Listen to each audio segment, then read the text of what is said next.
ናብ ክልል ትግራይ ዝጓዓዛ ዝነበራ ዝተፈላልየ ንብረት ዝጽዓና ብዙሓት መካይን ኣብ ክልል ዓፋር ተዓጊተን ሻትሻይ መዓልቲ ኣቁፂረን ምህላወን ተገሊጹ። እተን ካብ ዝተፈላልየ ከባቢታት ኢትዮጵያን ጅቡትን ዝመጻ ናይ ጽዕነት መካይን ገሊአን ምስ ተሰሓብተን ኮይነን ኣብ ክልተ ሰለስተ ኬላታት ዓፋርን ኣምሓራን ማለት ኣብ ወልድያ ተዓጊተን ዝርከባ ኮይነን እቲ ስጉምቲ ኣብ ልዕሊ ህዝብን ማሕበረሰብን ነጋዶን ዓብይ ሻቁሎት ፈጢሩ ከም ዘሎ ተረጋጊጹ። ኣብዚ ሕጂ እዋን ኣብ ከባቢ ሰርዶ ሜዳ ዝበሃል ናብ ትግራይን ወልድያን ዝሕልፍ መንገዲ ዝርከብ ኬላ ምስ መኪኑ ተዓጽዩ ዝርከብ ድሕነቱ ሽሙ ክዕቀብ ዝደልየ መራሒ መኪና እቲ ምዕጋት ካብ ዝሓለፈ ቀዳም ጀሚሩ ተኸሲቱ ምህላው ክገልጽ እንከሎ ብሶኒ ድማ ድሕሪ ገለ ዝርብ ሕለፉ ተባይሎም ጉዕዞኦም ዝቆጸሉ ከም ዘለው ገሊጹ። ንሱ ኣብ ዝረብኡ ቀዳም ምሸትዮ ኣዳይቱ ኣብ ዝበሃል ከባቢ ዓጽዮምና ካብ ላዕሊ ትእዛዝ ተዋሂብናዮም ዝብሎ ለቐቕዎም ዝብል ትእዛዝ ክሳብ ዝመጻና ኸኣ ተጸበዩ ኢሎምና ኢሎ ክሳብ ሰንበት ውዒለን ሓዲረን ሶኒ ሰዓ 8 ድማ ሰዲዶምና ተበጊስና ካብኡ ድማ ሰርዶ ሜዳ ኣብ ዝበሃል ንመቐለ ዝእቱ ከባቢ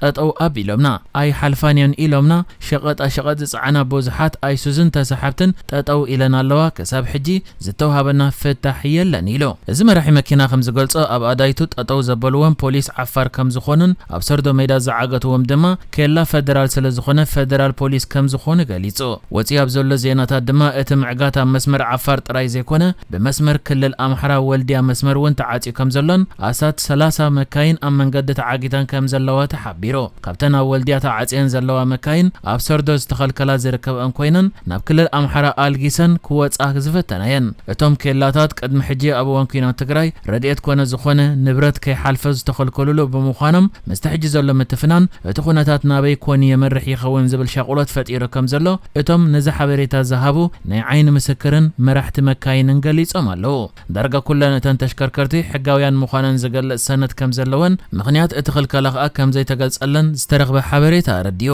እዚ ዘሎ ኩነታት ከኣ ንትግራይ መሊሱ ኣብ ዕጽዋ እትዩ ሓድሽ ኩናት ከይለዓልዩ ስግኣት ፈጢሩ ዘሎ። ይኹን እምበር ብዙሓት ነዚ ሕጂ ብወገን መንግስቲ ፌደራል ዝፍጸም ዘሎ ተግባራት ዕጽዋይ ብምባል እውን ይገልጽዎ እዮም።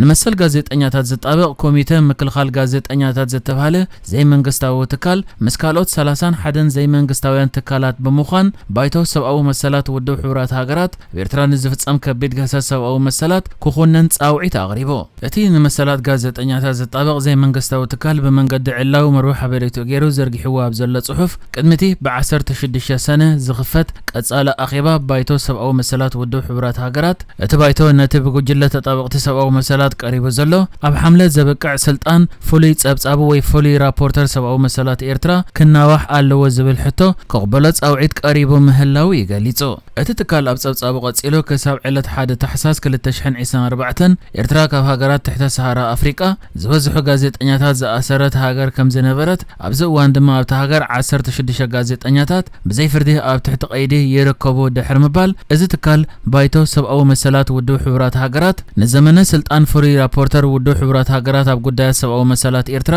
ንኸናውሕ ጻውዒት ኣቕሪቡላ። እዚ ኮሚቴ ምክልኻል ጋዜጠኛታት ምስ 31 ዘይመንግስታውያን ናይ ሰብኣዊ መሰላት ትካላት ብምዃን ዘመነ ስልጣኑ ክናውሓሉ ዝሓተሉ ዘሎ ፍሉይ ራፖርተር ሱዳናዊ መሐመድ ዓብደልሰላም ባበክር ኮይኑ ኣብዚ ሓለፈ ዓመታት ከኣ መሐመድ ዓብደልሰላም ባበክር በተደጋጋሚ ብዛዕባ ኤርትራ ዝተፈላለየ ጸብጻባት ንውድብ ሕብራት ሃገራት ከቕርብ ዝጸንሐ። ይኹን እምበር እዚ ፍሉይ ራፖርተር ዘመነ ስልጣኑ ዝመጽእ ሓምለ ዘበቅዕ ኮይኑ ኤርትራ ከኣ እዚ ፍሉይ ራፖርተር ዘመነ ስልጣኑ ኣብ ዘብቅዓሉ እዋን ስርሑ ጠጠው ክብል እያ እትሓትት ዘላ። ኤርትራ ነዚ ፍሉይ ራፖርተር ውድብ ሕብራት ሃገራት ኣብ ጉዳያት ሰብኣዊ መሰላታት ዘቕርቦ ተደጋጋሚ ጸብጻባት ካብ ሓቂ ዝረሓቕን ፖለቲካዊ ኣጀንዳን ዘለዎ ብምባል እያ ክትነቕፎ ጸኒሓ።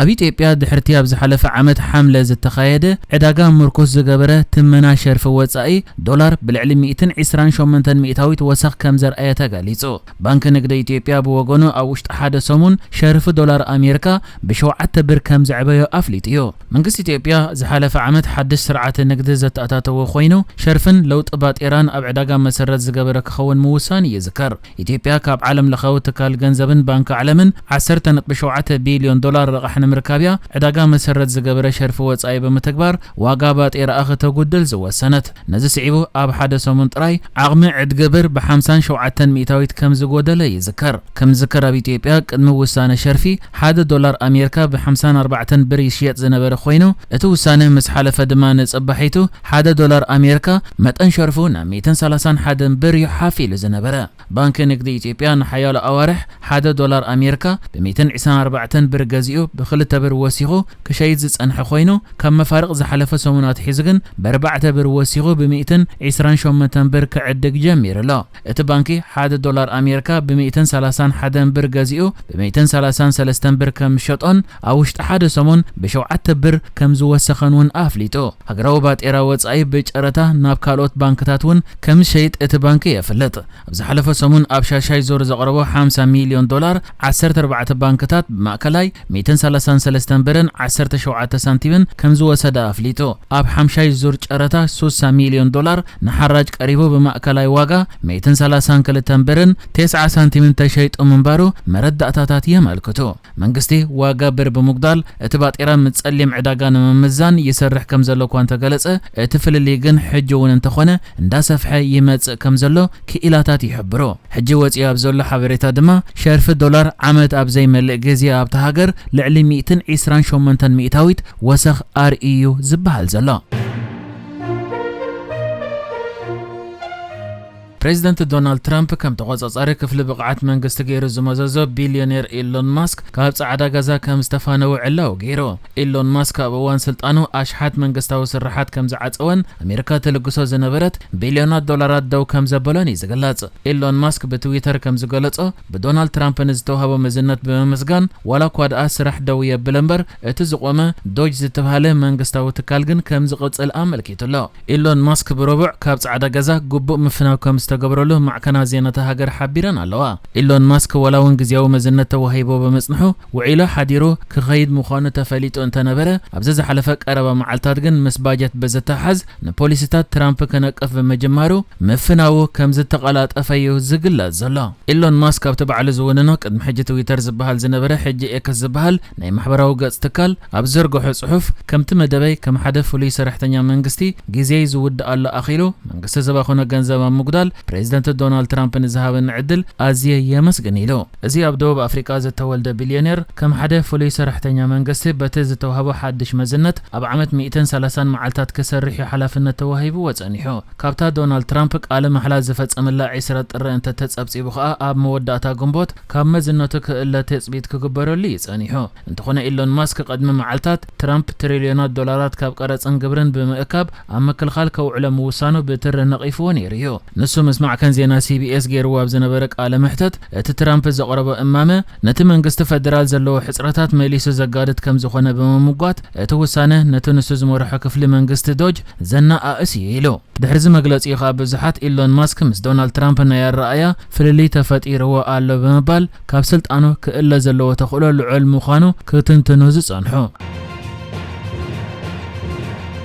نحجز تدالو الزيناتات ازينيرو بكالك سب نرغب سلام نعخم